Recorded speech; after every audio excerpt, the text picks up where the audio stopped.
শুক্রবারটা এলেই মন চায় ভালো কিছু রান্না করতে, ঘরটাকে সুন্দর করে সাজাতে। তো কালকে এক পশলা বৃষ্টি হয়ে গেছে। তো এতদিন তো অনেক ধুলোবালি ছিল, এখন ধুলোবালি অনেকটা কমেছে। তো এখন নতুন করে আবার এই বৃষ্টির মধ্যে গাছগুলো তো নতুন করে প্রাণ ফিরে পেল। আমার জিজি প্ল্যান্টে ফুল ফুটেছে। আর এই যে দেখতে পাচ্ছেন, এটা হচ্ছে মনেস্টেরা। এই মনেস্টেরাটার কিন্তু অনেক ধরনেরই অনেক রকমের আছে, বড় পাতা হয়, ছোট পাতা হয়। তো আমারটা হচ্ছে ছোট পাতা, আর পাশেই আমার একটা ছবি ছিল, সেই পাতার সেটা আমি পাশে রেখেছি। আর এই যে জিজি প্ল্যান্টটা একদম খুবই কম ইয়েতে, মানে ওদের যত্নটা খুব কম করতে হয়। 7 দিন পর পর পানি দিলেও চলে।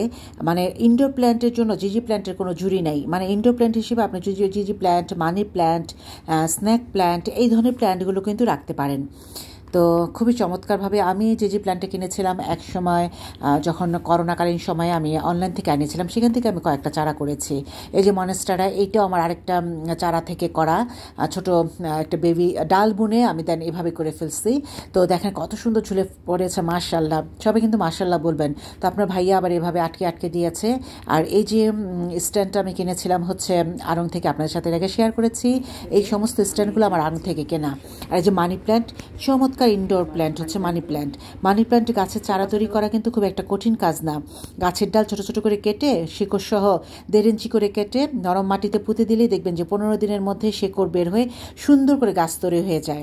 মানে এত ভালো লাগে মানি প্ল্যান্ট। আর এই গাছের না বেশি যত্ন লাগে না, এদের কিন্তু সহ্য শক্তি অসাধারণ। মানে যে কোনো জায়গায় সুন্দরভাবে ওরা বেড়ে ওঠে। এই যে স্ন্যাক প্ল্যান্ট, এটা তারপরে এই স্ন্যাক প্ল্যান্টগুলো কিন্তু আমি একটা থেকে আরেকটা করেছি। এরকম করে করে কিন্তু আমি স্ন্যাক প্ল্যান্টেরও দেখবেন যে নিচ থেকে কিন্তু ওদের ছোট ছোট বেবি বের হয়, সেগুলো কিন্তু আপনি অন্য একটা টবে বুনে দিলে সুন্দর হয়ে যাবে। এই যে জিজি প্ল্যান্টটা, এটা আমি ওই বড় জিজি প্ল্যান্ট থেকে নিয়ে দেন এটা আমার একটা ডাল বুনে এটা আমার হয়েছে। তো এইভাবেই কিন্তু আপনারা এই গাছগুলো করতে পারেন, একটা থেকে অনেকগুলো করতে পারেন। মানি প্ল্যান্টের কিন্তু তেমন একটা যত্ন নিতে হয় না। বিভিন্ন ধরনের পরিবেশে কিন্তু মানি প্ল্যান্ট অনায়াসে নিজেকে মানিয়ে নিতে পারে। তো এইটা অনেক দিন পর পর যে আমি স্প্রে করে দিই, ধুয়ে দিই, দেন পানি তো প্রতিদিন দিতে হয়। মানি প্ল্যান্টে প্রচুর পানি লাগে। এটা আপনারা পানিতেও রাখতে পারেন, মাটিতেও বুনতে পারেন। আমার এটা মাটিতে বোনা, কিন্তু একটু আলো বাতাস জায়গা রাখতে হবে। প্ল্যান্ট আমার, হ্যালো, এই যে একটা স্ন্যাক প্ল্যান্ট।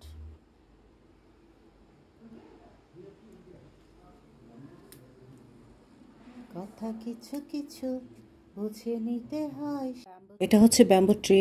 তো ব্যাম্বু ট্রি 2 রকমের হয়, একটা একদম সবুজ পাতা, আর আরেকটি যে এরকম ইয়েলোর মধ্যে একটু ছিটছিট থাকে, সবুজ ইয়েলো। তো এইটা আমি এটা ঘরে রেখেছি, আর একটা হচ্ছে বাইরে আছে বারান্দাতে।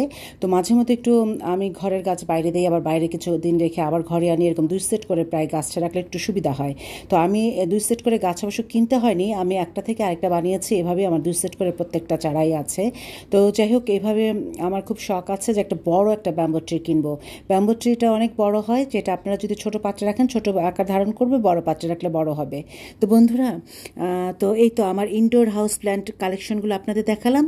এখন হচ্ছে গাছে পানি দেওয়ার পালা। তো বিকেলের দিকে আমি ইনডোর প্ল্যান্টগুলোতে পানি দিয়ে দিই, আর সন্ধ্যার পরে যখন একটু ঠান্ডা হয়ে আসে তখন আপনার ভাইয়া বারান্দার সমস্ত গাছগুলোতে পানি দেয়। তো এই তো আমি এখন নিয়ে এসেছি আবার আজকে এই বারান্দাটাতে খুব একটা রোদ থাকে না, এটা আমার দক্ষিণা বারান্দা, কিন্তু আমার মেয়ের বারান্দার দিকে অনেক মানে রোদ। তো এই ছিল আমার কিছু ইনডোর প্ল্যান্ট কালেকশন। তো আরও আছে অনেক গাছ, একসময় আবার শেয়ার করব।